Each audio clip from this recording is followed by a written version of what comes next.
You guys remember Brad? This is Brad. He is the former firefighter turned beekeeper. He took us through his tag, but today he's going to show us all the modifications that you and I can do affordably, quickly, and pretty easy, right? Exactly. These are some of the modifications, having camped these last 4 years in 27 states and territories and put 38,000 miles on my trailer. You know, there's a learning curve there. You find things, you come home and you decide, okay, maybe I need to do this a little differently. I ran into Brad again at Mandy and Kendrick's Taberado rally. If you're not familiar with Mandy Lee Photo, I'll link it in the description. Mandy and Kendrick have been living full-time in a small camper for years, and much of the gear and tips on this channel are thanks to what I've learned from them. Beyond YouTube, they also organize new camp rallies and lead photography and backpacking trips, which any of you can join year-round. Huge thanks to them for opening doors and bringing these tips to the Playing with Sticks community. So I'm going to show you some of those modifications I've made. Like Drew has already mentioned, they're pretty easy to do. I'm going to start at the front of the trailer and work my way around.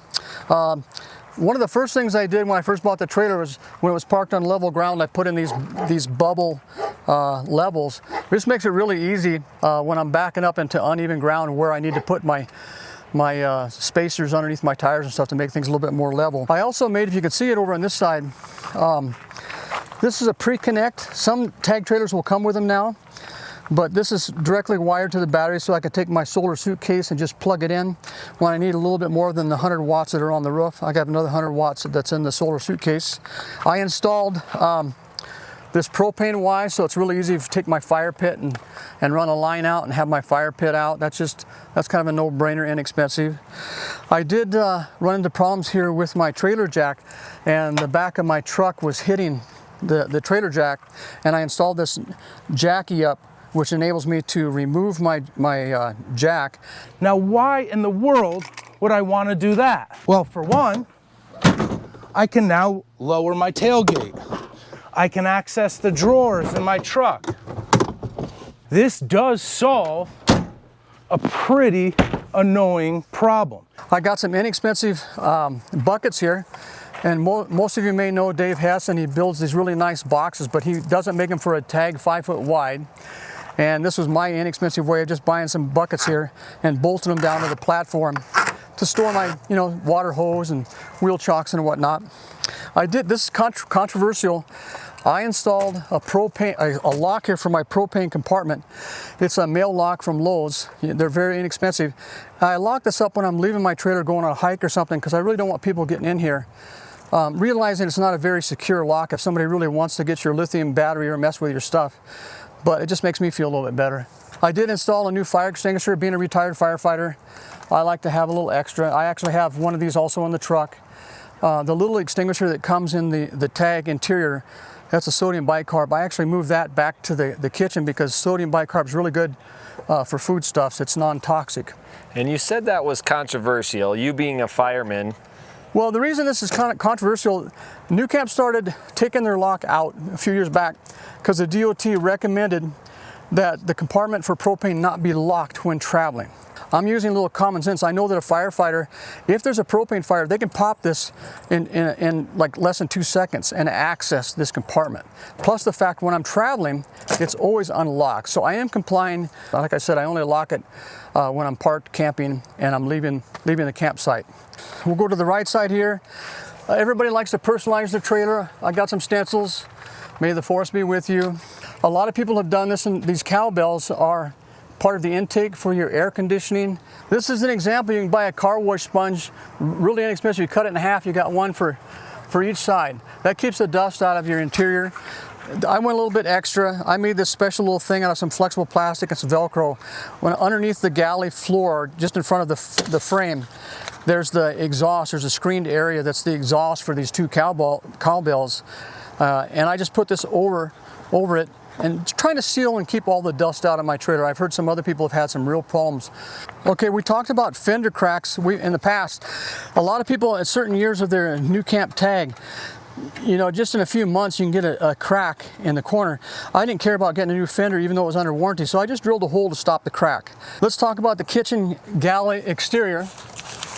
I have a Kelty shelter that I put up over this because I really like to shade my galley, and I use these styrofoam to keep the corners from penetrating the Kelty shelter, especially with moving in the winds. You're protecting your tent pretty well. I was a little crazy on the reflective tape, only because originally I had a Ford Ranger 4-banger. Just wasn't really good at towing this trailer up the interstate passes, and a 44 mile per hour maximum speed wasn't really great at night, staying ahead of the semis. So I wanted the semis to be able to see me, so I put a lot of reflective tape on the galley hatch. That's just me. You just learn a little bit about me. Everything's a mess. I haven't done my dishes yet. Some trailers come with a tool rack. I installed this because I didn't have one, so I needed a tool rack.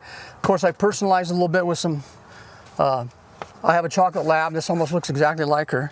I have the Mimi's wind protectors, the wings they call them. This is really great. I found one time camping at the ocean, I couldn't make coffee water. Coffee is really important to me. So I bought this $8 duct connector at Lowe's. I happen to have a pair of tin snips, and I can boil coffee water now, you know, in a gale storm, maybe a hurricane, I don't know. But coffee water is pretty important to me. Some other people there's obviously more than one solution. Some people have bought those turkey aluminum pans, disposables, and they've cut out the bottom and used that as kind of a wind shield for their stove. Okay, this is going to be a little controversial. A lot of people, depending on the age of your trailer, there is a propane solenoid safety valve that's underneath the galley that only lets the propane flow when the hatch is open. It's connected to this sensor right here. And the idea being that if you forget to turn off your stove and close your hatch, then it turns off, it'll turn off the stove for you and keep your trailer from burning. But the problem is, two things. That safety valve underneath there is a huge consumer of electricity from your battery. And if you just want to open this up and leave it open all day long and make sandwiches and stuff, you are using a whole lot of your amperage from your battery. I'm not an electrician, I think that's the right way. And plus that little valve underneath there is using electricity to keep the magnets open so propane will flow. It gets very, very hot underneath there. I made this little, a lot of people have done this. If I want to make sandwiches, this just turns off that propane solenoid valve, so I'm not sucking all the power out of my battery. I can still make sandwiches. Obviously, I can't use the stove unless I open up that valve by taking that little thing out. You can hear it disengage. Yep. And then he's not going to forget it in here, because when he goes to close this isn't going to close either. The other thing I did was, I don't like bright lights. So I got some of this Luminex, orange Luminex, so that the strip lighting here doesn't attract the mosquitoes as bad, because it's that orange color that mosquitoes apparently, I don't know if they can't see it or they don't care. Bright lights really attract the mosquitoes, and the same thing there. I just put some of that orange Luminex over it. Oh, this is kind of a biggie. When you first get your trailer, these seem to be a real common thing to fall off because the set screw maybe isn't set. The first thing I did when I got this trailer was I put, because somebody else told me it was a good idea, just a little electrician's tape on that, so that if the set screw comes loose, this doesn't fall off in an area that you're never going to visit again, and you have to order something new. So I put the electrician's tape on there, and then I also backed out the set screw and put a little Loctite in there. I've never had a problem in 4 years. I know other people have got some stories where they were unable to secure their galley hatch. They were a long way from home. How about a hot galley when you shut it with a fridge? Okay, well, this is my new modification. It's not been proven yet. I do a lot of experiment stuff. My refrigerator up in Alaska, my road trip to Alaska was wonderful. 7,000 miles round trip, camped almost every highway in the state. But this thing is a wonderful fridge. It'll just run fantastic, keep things cool. It's a Bouger RV fridge. But I found out when it's hot in this galley compartment, when the hatch is shut and you're parked in the sun, this thing will just run, and it actually outruns your battery. So I decided to install a vent. Not everybody is going to take a 4-inch drill saw to their trailer. I realize that. But this is the exterior vent. Inside, there's another vent. The idea being, I'm trying to vent out this galley air, because it was getting up to, I got a little thermometer here, it was getting up to 100 degrees almost every time I was parked anywhere. So far it's knocking about 10 degrees off, and I think it'll slow down. So just be cognizant that there may be wires running in this. There are some wires. 110 and 12 volt that run just in front of the hole I drilled. I just missed them, and apparently there's also some wires, green and white, that run down to the marker light. I mean, everybody has done stuff like this, and rinse your bottles and save a lot of water.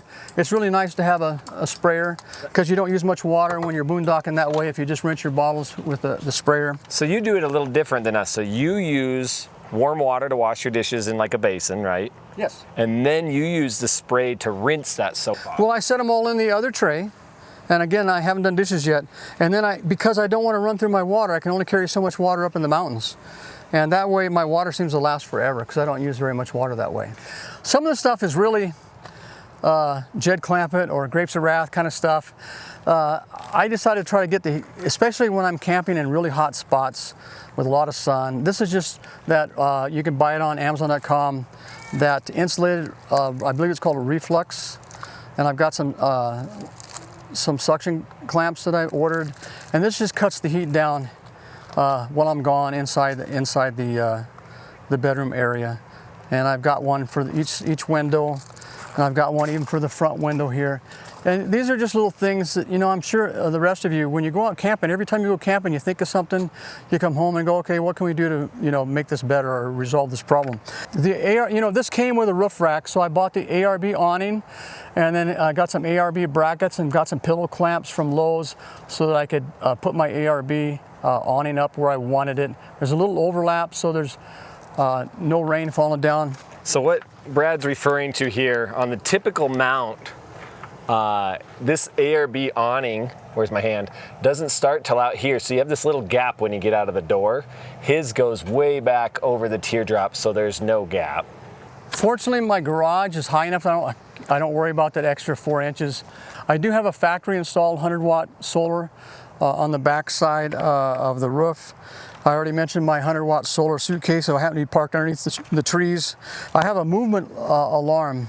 I know these little teeny things I do for security, but if I turn it on and somebody starts to move my trailer, let's say I'm out hiking or something, it's going to make a bunch of noise. Maybe somebody else will be in the area and go, hey, what's going on over there? And I know we talked a little bit in the past about security.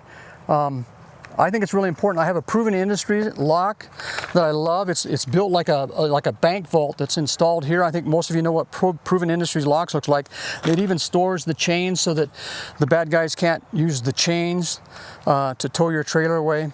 So there's a lot of different things you can do to just lessen the chance of your trailer being removed. I have an air tag in my trailer. I have an air tag in my truck.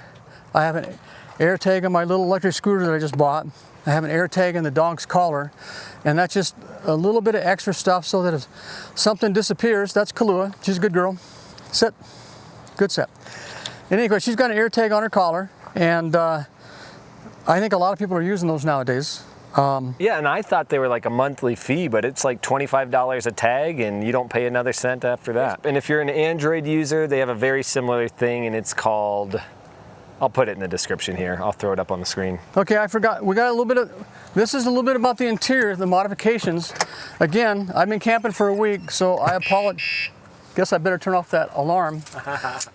There we go. Sorry about that. Quick question for you. So on these things like the cowbell and underneath, all these things that you have to put in place and then later take out, how are you reminding yourself that you've done this? Do you have like a checklist? I do. That's another story. I got a really nice checklist. Okay. But everybody should have a checklist, not even just for that kind of stuff. Your packing checklist.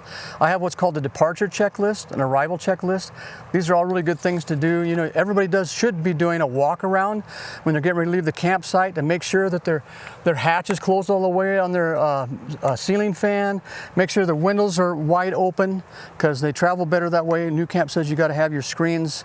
You know what? The windows are shut and locked, but the screens themselves are open. That's the way New Camp wants you to do it. I walk around with all my lights on, make sure my lights are all working, looking at the tires, make sure there's no damage. I also have a tire pressure monitor system, which is wonderful because being a retired firefighter, we were kind of taught tires are our life. So those are the sensors. You can see in the corner of the dashboard here. That just tells me right away if I'm having any problems with my trailer. I can see low pressure happening. I can see if the heat's building up for maybe a seized wheel bearing or a brake problem.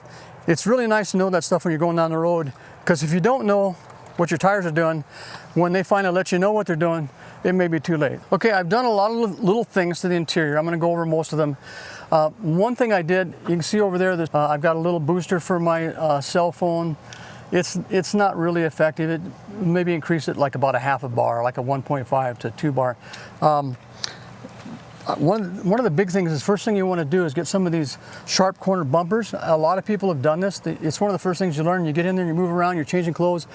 Those little sharp corners, I even got some down there for the dog, but they kind of drill your head pretty good, and you kind of realize when you get home you need to get something like that. I installed some netting under the shelves just to have more storage for stuff. Bear spray, toothbrushes, life straw. I do have a gun safe installed. Being a retired public safety officer, I have a concealed weapons permit, and there's a little gun safe in there. There's a gun safe in my truck. I also made duplicates of every trailer key, put that in the truck gun safe. I made duplicates of every truck key and put that in the trailer gun safe. I've heard some pretty good stories about people being on top of a mountain and not being able to get into their truck or the trailer, so I just thought that was a good thing to do. I have under the bed here a couple things. First off, I want to show you my suspender thing. Keeping these fitted sheets and mattress cover, I just put some suspenders underneath, and you can tighten them up. It just keeps everything nice and tight. This is a moisture, help with the excess of moisture. A lot of people use the Froley system. I was a little cheap and just got this mat. The other thing I did was I changed out the hinges so that they were connected to the separation board. A lot of people do that. A lot of people put struts in. I mean, we all have different ways of doing things to make things better or easier for us. On the other side, I can't get to right now, but I use bamboo silverware storage trays under the bed to organize some of the small things that I have, you know, like fuses and tools and stuff that's underneath the other side. I put plastic bins in the head cupboard of the headboard there. It's just nice to organize, you know, stuff in your pockets. Overhead lighting, I went ahead and used the amber Luminex. I really don't like bright lights because I don't think you need a lot of light at night when you're camping in the middle of nowhere. A little light goes a long ways. In our last video, we had about 15 comments asking for your phone number and if you're single. Are you still single? I'm still single, and I live up in the Northwest. If you ever get up into Mount Vernon, Washington, stop by for a coffee or a beer or something. I'll be glad to talk to you about your tag or your tab. Thanks, Brad. I appreciate it. Take care.